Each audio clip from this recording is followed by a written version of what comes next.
Assalamu alaikum viewers. I welcome you all. Assalamu alaikum viewers. I welcome you all at Positively Happy. मैं आप सबको positively happy के platform पे welcome करता हूं और उम्मीद करता हूं कि आप सब खैरियत से होंगे। तो जैसा कि हमने अपने लाइव सेशन का आगाज किया था कि हम डिफरेंट डिसऑर्डर्स को डिस्कस करते थे लाइव सेशन में, हमारे डिफरेंट गेस्ट वगैरह आते थे। तो इसी तरह ही हम आज के लाइव सेशन के साथ आपके सामने हाजिर हुए। आज हम जिस डिसऑर्डर के बारे में डिस्कस करेंगे वो है एंगर मैनेजमेंट, और आज हमारे साथ हमारी जो गेस्ट हैं वो है मिस मैमूना।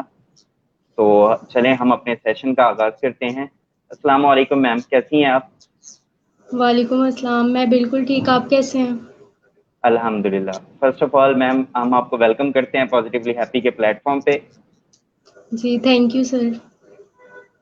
ओके मैम, तो अब हम मैम अपने सेशन का आगाज करते हैं। जैसे कि आज का हमारा टॉपिक है एंगर मैनेजमेंट। तो प्लीज मैम हमारे व्यूअर्स के बताइए व्हाट इज एंगर, एंगर है क्या चीज? जी एंगर जो है बेसिकली ये हमारे एक ऐसे फीलिंग और एक ऐसे इमोशन है जो कि हमारी डिसलाइकिंग या जो हमारी अनप्लेयर फीलिंग होता है उसको शो करते हैं। लाइक फॉर एग्जांपल, अगर हम किसी को डिसलाइक करते हैं या कोई चीज़ हमें पसंद नहीं है, वो कोई इंसान भी हो सकता है और वो कोई सिचुएशन भी हो सकती है, उसके रिजल्ट में जो हमारी थॉट्स आती हैं या जो हमारी फीलिंग्स आती हैं या जो हमारे इमोशंस आते हैं, that specific feelings and thoughts are called as anger. All right. अब जी इसकी एग्जांपल मैं इस तरह से दूंगी, जिस तरह अगर कोई सिचुएशन आपके अकॉर्डिंगली नहीं हो रही, ठीक है, आपके घर में किसी से लड़ाई हो गई है, तो आप उसके ऊपर जो है वो अपने कमेंट्स इस तरह से करेंगे कि ये क्या हो रहा है, ये मुझे ये चीज़ बिल्कुल भी पसंद नहीं है। इट मीन्स के वो चीज़ आपके अंदर जो है वो एंगर को जनरेट कर रही है। आपकी जो फीलिंग्स, थॉट्स एंड इमोशंस है वो एंगरनेस की तरफ टेंटेड है। तो मैम नेक्स्ट क्वेश्चन मेरा आपसे है कि एंगर और एग्रेशन के बगैर के दरमियान डिफरेंस क्या है? जी, जिस तरह एंगर है ये हमारी एक फीलिंग है, ये हमारे एक इमोशन है, इसी तरह जो एग्रेशन है that is the manifestation of anger. Aggression is basically behaviour. जब हम किसी को डिसलाइक करते हैं, किसी सिचुएशन को डिसलाइक करते हैं, उसके नतीजे में हम बुरा महसूस करते हैं, और जब हम उस चीज़ को बिहेवियरली करके दिखाएं, जैसे उस फॉर एग्जांपल हम किसी को डांटना शुरू कर दें, मारना पीटना शुरू कर दें, चीज़ें तोड़ना शुरू कर दें, दैट बिहेवियर जो कि हम लोग वो मैनिफेस्ट कर रहे हैं वो क्या होगा, हमारा अग्रेशन होगा। और aggression is in the result of anger, क्योंकि हमारे अंदर एंगर है उसकी वजह से हम एग्रेशन शो कर रहे हैं। अब यहाँ पे पॉइंट ये आ जाता है कि हम लोग ये स्टडी क्यों कर रहे हैं, either anger is the disorder, हम इस चीज़ को क्यों स्टडी कर रहे हैं। हम इस वजह से इस चीज़ के ऊपर बातचीत कर रहे हैं कि एंगर जो है वो एक मेंटल डिसऑर्डर नहीं है, लेकिन anger is the symptom of many mental disorders. बहुत सारे मेंटल डिसऑर्डर्स ऐसे हैं जिसका कि वो सिम्टम है, जैसे कि डिप्रेशन हो गया, बायपोलर हो गया। इन सब चीज़ों का के अंदर जो है वो आपके अंदर एंगर जब आ जाता है तो वो ये वाली चीज़ें और ज़्यादा इंटेंस हो जाती हैं, ठीक है। अब सेकंड नंबर पे बात ये आ जाती है कि एंगर, अब यहाँ पे कुछ लोग ये कहेंगे कि anger is normal to some extent, हम सब ह्यूमन बीइंग्स हैं, हमारे सराउंडिंग में ऐसी सिचुएशन भी होती है जो कि हमें पसंद नहीं होती, उसके रिजल्ट में हम एंगर शो करते हैं, राइट। लेकिन उसका आंसर ये है कि अगर एंगर एक सर्टेन लिमिट तक है, like you are controlling your anger, जब आपको एंगर आता है आप उसे कंट्रोल कर सकते हैं, देन उस लिमिट तक तो anger is normal. In fact it's helpful और हेल्दी, हेल्दी इन अ वे कि वो आपको आपके प्रॉब्लम्स के सॉल्यूशंस की तरफ लेके जाता है कि आपने उस चीज़ को किस तरह से सॉर्ट आउट करना है। लेकिन अगर वो यही एंगर जो है, यही चीज़ जो है वो इस तरह से हो गया कि उसने आपको कंट्रोल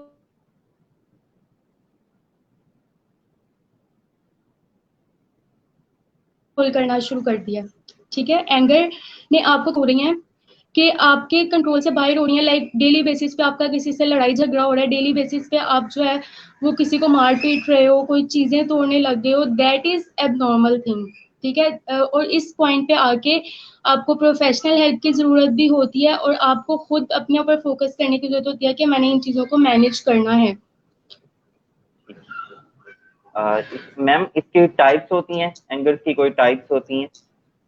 जी बिल्कुल, एंगर की टाइप्स होती हैं। There are 3 types of anger, ठीक है, अगर हम इसको ब्रॉडली देखें तो 3 तरह का एंगर होता है। एक फर्स्ट ऑफ ऑल होता है पैसिव एंगर। ठीक है, पैसिव एंगर मीन्स के आपको किसी चीज पर गुस्सा आ रहा है, जिस तरह हमने कहा एंगर है क्या, किसी चीज को डिसलाइक करना इज एंगर। अब आपको उस चीज पर गुस्सा आ रहा है, लेकिन आपने उस चीज को अपने अंदर ही रखा है, you are not communicating with someone, और आपने अपने अंदर ही ग्रज रख रहे हो, अपने अंदर ही सोची जा रहे हो ये चीज कितनी बुरी है, ये सिचुएशन कितनी बुरी है, या ऐसे नहीं होना चाहिए। That is what is coming in your brain, in your inside. ठीक है, तो ये चीज जो है that is called as passive anger, और ये एक अनहेल्दी एंगर है, क्योंकि ये जब आपके अंदर ही रहता है तो एक टाइम ऐसा आता है जब ये एक्सप्लोड कर जाता है। एक पॉइंट पे ये चीज जो है वो बम्बार्डमेंट की सूरत में होती है, जिसके रिजल्ट में आपके खुद अपना इमेज भी खराब होता है और आपकी वो सारी सिचुएशन भी मिस हैंडल हो जाती है। ठीक है, अब जिन लोगों की रूटीन ही ये है कि वो सही तरीके से कम्युनिकेट नहीं कर पाते या चीज़ों को सॉर्ट आउट नहीं कर पाते और एंगर को अपने अंदर रखते हैं, उनको भी ट्रीटमेंट की भी ज़रूरत होती है, समटाइम्स उस मैनेजमेंट की ज़रूरत होती है। ठीक हो गया। अब जो सेकेंड टाइप ऑफ एंगर है that is called as open anger.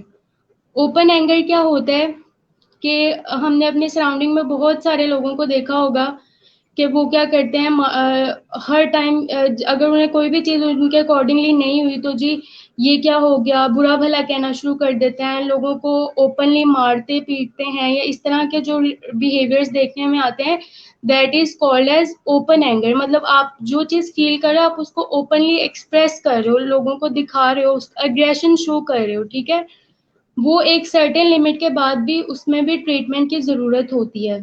जब एक सर्टेन लिमिट से एक्सटेंड कर जाता है, उसकी इंटेंसिटी इतनी हाई हो जाती है या उसकी फ्रीक्वेंसी इतनी हाई हो जाती है, then it need to be treated.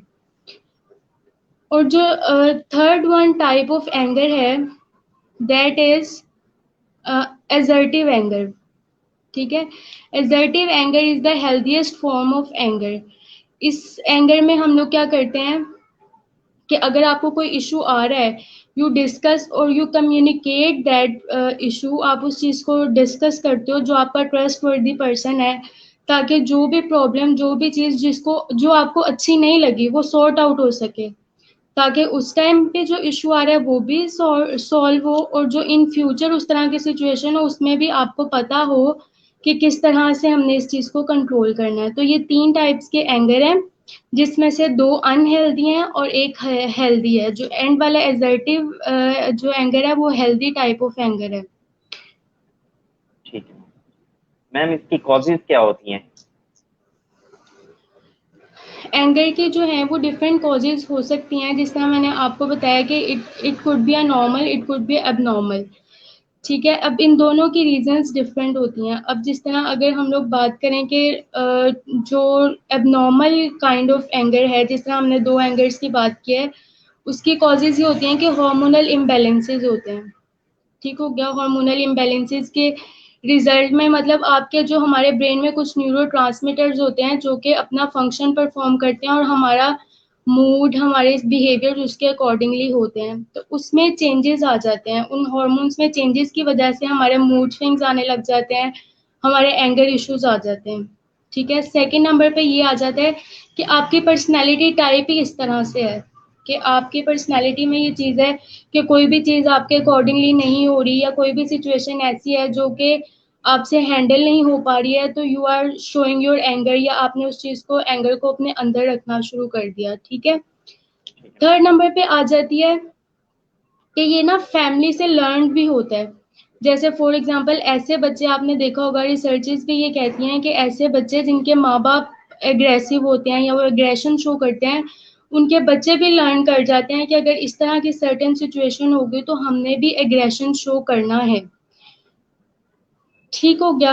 और ये पॉसिबल रीजंस हो सकती हैं। अब अगर हम नॉर्मल एग्रेशन की, एंगर की बात करें, तो वो क्या होता है, अगर किसी बंदे को, किसी इंसान को उसकी सेल्फ रिस्पेक्ट हार्म हो रही है, थ्रेटेंड हो रही है, कोई फ्राइटेंड सिचुएशन है, उसमें एंगर बर्स्ट हो जाता है। ठीक है, इस तरह की सिचुएशन जो कि जिसमें उसको किसी इंसान को ओन नहीं किया जा रहा होता, उसको लगता है कि मुझे मेरी जगह नहीं मिल रही, तो वो उसके अंदर जो है वो एंगर आना शुरू हो जाता है। ठीक है मैम। मैम हमें एक क्वेश्चन आया कि कौन कौन से हॉर्मोन्स होते हैं जो कि एंगर इंक्रीज करने में रोल प्ले करते हैं? इसमें होता है सेरोटोनिन होता है हमारा ठीक हार्मोन, है।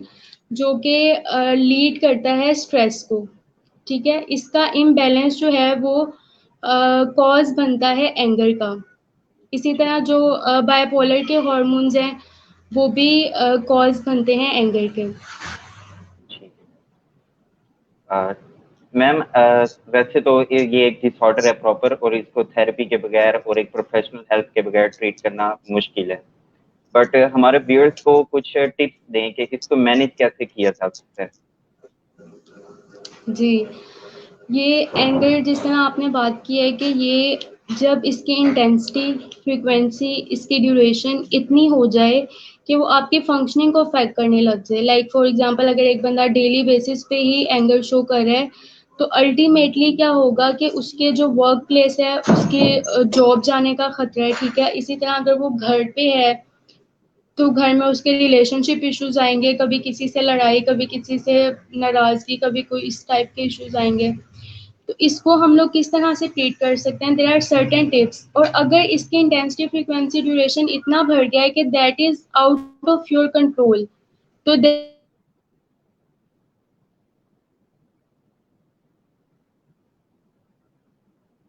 यू है वो सी करना चाहिए। आवाज आ रही है आपको और बात? जी जी मैम जी। ठीक है।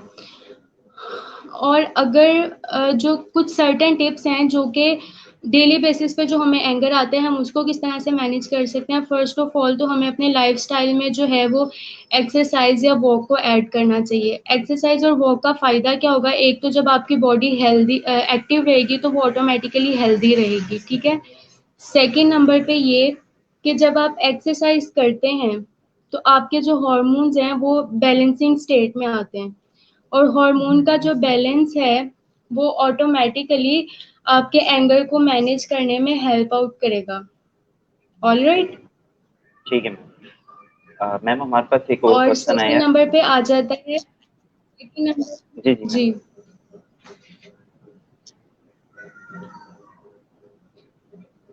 मैम कंटिन्यू करेंगे आप, सेकंड नंबर पे ये क्वेश्चन आ बाद में जाता है लेते कि हम अपने आप को,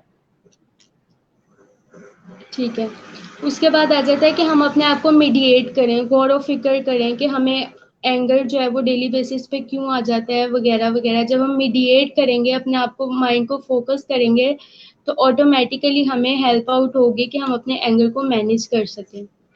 थर्ड नंबर पे हैं। ये आ जाता है कि डिस्ट्रैक्ट योरसेल्फ।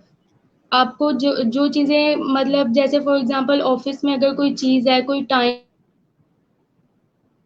है, कोई पर्सन है या कोई सिचुएशन है जो कि आपके एंगर को ट्रिगर करती है, you have to distract yourself.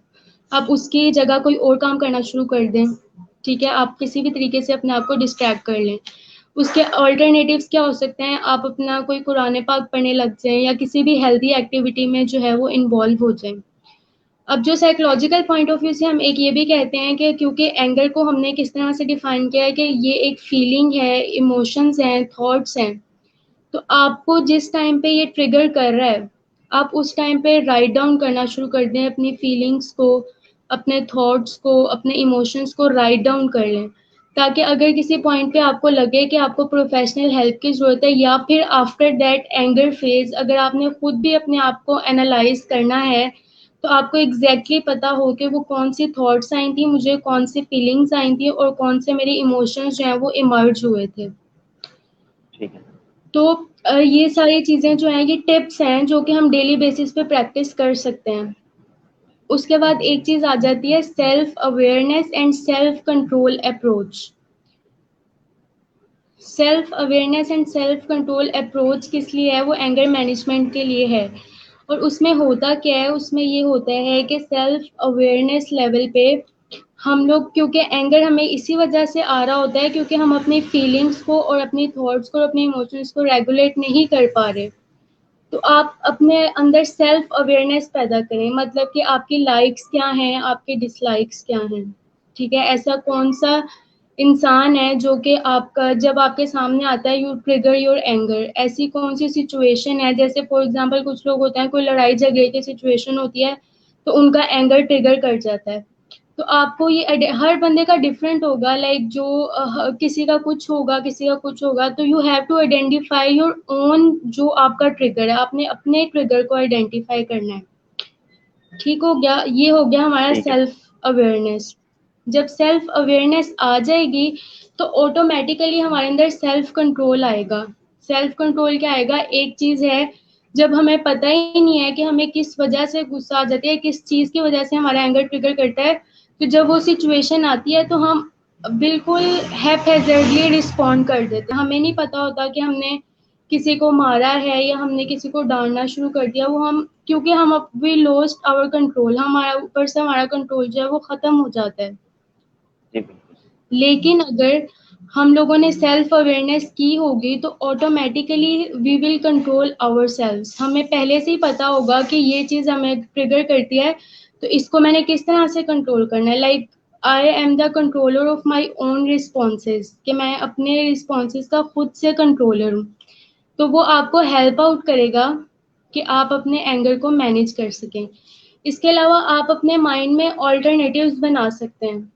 ठीक है, आपको पता चल गया कि ये मेरा ट्रिगर है, इस पे मुझे एंगर ट्रिगर कर जाता है, आपने उसके ऑल्टरनेटिव्स बना लिए कि जब मुझे होता है, एंगर आता है, तो मैं अपनी अम्मी से लड़ पड़ता हूँ फॉर एग्जाम्पल। उसका सेकंड वे क्या हो सकता है कि मैं उस जगह से चला जाऊं। ठीक है, फोर्थ थर्ड नंबर पे क्या हो सकता है कि मैं कोई इस तरह से सिचुएशन या इस तरह से बिहेव करूं या चुप हो जाऊं या इस तरह से बिहेव करूं कि वो सिचुएशन कंट्रोल हो जाए। ये अब आपने जी ऑल्टरनेटिव्स बना लिए, अब आप इसके कॉन्सिक्वेंसेस पे फोकस करें।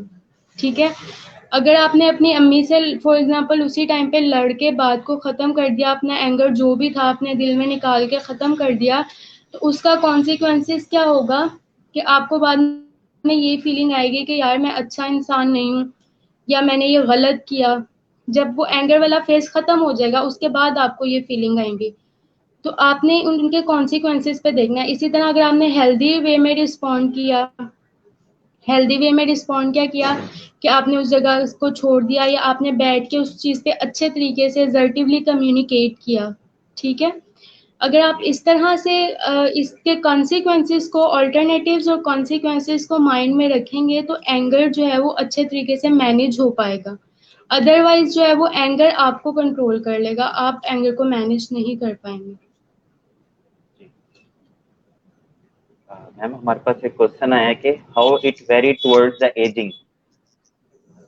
Sorry, how it very toward the ageing. How it varies from for ages, yes उम्र के मैम, टुवर्ड्स साथ द साथ एज। किस तरह ये चेंज होता है। जी जी बिल्कुल बिल्कुल मैम। ठीक है, अब ये यूजुअली देखा गया है कि एंगर का ट्रेंड जो है ना वो एक सर्टेन हद तक हर एज में होता है। जिस तरह हम छोटे बच्चों को देखते हैं वो टेंट्रम्स शो करते हैं, क्योंकि जी वी जी ऑल आर ह्यूमन बीइंग्स, हमें हर चीज में कुछ ना कुछ ऐसी चीज होती है जो कि we dislike to that thing, हम उस चीज को डिसलाइक करते हैं। अब बच्चे क्योंकि उस चीज को उस तरह से कम्युनिकेट नहीं कर पाते तो दे शो देयर टेंट्रम्स, वो टेंट्रम्स शो करते हैं।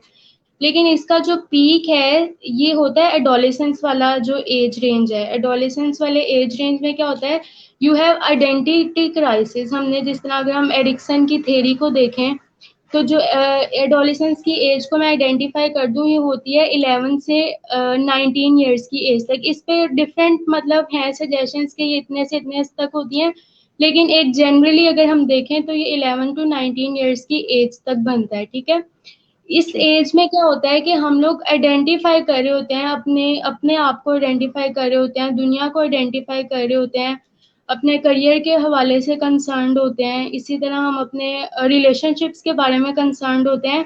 तो बहुत सारी सिचुएशन या बहुत सारी चीजें ऐसी आ जाती हैं जिसको कि हम डिसलाइक कर जाते हैं या वो हमारे पर्सनैलिटी से मैचअप नहीं कर पा रही होती। तो ये एडोलेसेंस की एज में ज्यादा हो जाता है, ज्यादा एंगर इश्यूज आते हैं। उसके बाद जो बाकी हमारी जो स्टेजेस हैं, लाइक उसके बाद हमारा एडल्टहुड आ गया, लेट एडल्टहुड आ गया, उसमें ये कंपैरेटिवली कम होता है एज कम्पेयर टू एडोलेसेंस। उसमें भी होता है क्योंकि जिस तरह मैंने आपको बताया we all are human beings, तो कुछ सिचुएशंस कुछ चीज़ें हमें जो है वो ट्रिगर कर ही जाती हैं और उस पर हम लोगों का रिस्पॉन्ड करना भी कुछ हद तक नॉर्मल होता है and after certain intensity frequency जो है वो अब नॉर्मल हो जाता है। जी ठीक है ma'am, thank you so much for your precious time. Welcome sir. तो इसी तरह थैंक्स मैं टू अपने यू। व्यूअर्स को बताता चलूं कि जैसे कि आपने देखा, ये डिसऑर्डर ऐसे हैं कि जिन्हें इग्नोर नहीं किया जा सकता। तो अगर आप में या आपके किसी भी जानने वाले में ये सारी सिम्टम्स वगैरह मौजूद हैं, तो आप फौरन जाके कोई प्रोफेशनल हेल्प लें। इसी तरह टीम पॉजिटिवली हैप्पी के पास according to your affordability clinical psychologist मौजूद हैं। तो आप हमारी सीईओ मिस जैनब जवेद को इनबॉक्स कर सकते हैं, वो आपको उनके चार्जेस और नेम्स वगैरह एड्रेस वगैरह बता देंगी। तो ऐसे लोग जो कि अफोर्ड नहीं कर सकते थेरेपी, उनके पास हमारे लिए अफोर्डेबल प्राइस में साइकोलॉजिस्ट मौजूद हैं, तो वो भी इस अपॉर्चुनिटी से फायदा उठा सकते हैं। इसके अलावा एक अनाउंसमेंट मैं और करता चलूं कि team positively happy 3 day crash CBT course avail कर रहे हैं। तो जो भी स्टूडेंट्स या कोई भी क्लिनिकल साइकोलॉजिस्ट इसको अवेल करना चाहते हैं, तो वो अपने आप को रजिस्टर कर सकते हैं। इसमें हम आपको ई सर्टिफिकेट्स और ऑनलाइन नोट्स प्रोवाइड करेंगे, और इस कोर्स के जो चार्जेस हैं वो 7,000 रुपीज। तो इसी तरह ही हम अपने सेशन का इख्तिताम करते हैं। इंशाल्लाह कल आपसे मुलाकात होगी एक न्यू डिसऑर्डर के साथ, एक न्यू गेस्ट के साथ। तब तक के लिए हमें अपनी दुआओं में याद रखिएगा। Be happy, be positive. अल्लाह हाफिज। Thank you ma'am. Okay welcome. अल्लाह हाफिज।